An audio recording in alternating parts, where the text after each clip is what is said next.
Hi అండి, ఇదైతే Wednesday morning mini vlog అండి. నేనైతే మార్నింగ్ లేచేసరికి 6 అయిపోయింది.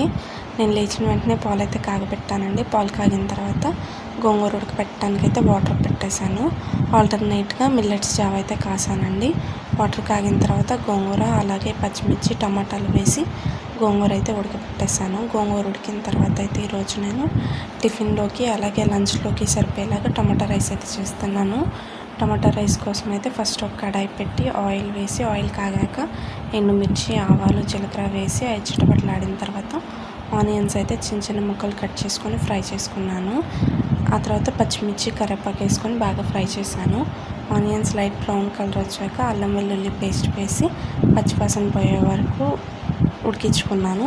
ఆ తర్వాత చిన్నగా కట్ చేసిన టమాటా ముక్కలు వేసేసి ఉప్పు కారం పసుపు అలాగే గరం మసాలా వేసి కొంచెంసేపు అయితే ఉడికించుకున్నాను.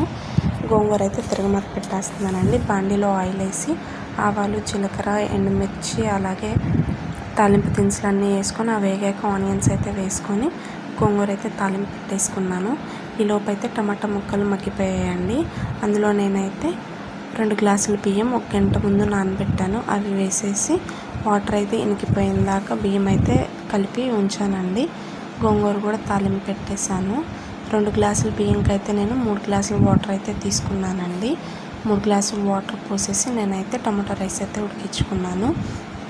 గోంగూర అయిపోయిన తర్వాత నేనైతే స్నానానికి అయితే నీళ్లు పెట్టేశానండి.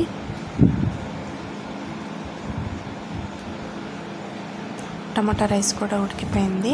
టమాటా రైస్ ఉడికాక నేనైతే టమాటా రైస్ బాక్సుల్లో పెట్టేసి పిల్లలిద్దరికి అయితే స్నానం చేయించేసాను. మిగిలిపోయినవన్నీ బాక్సుల్లో పెట్టేసుకున్నాను. ఈరోజైతే నేను అంట్లన్నీ తోమేశానండి.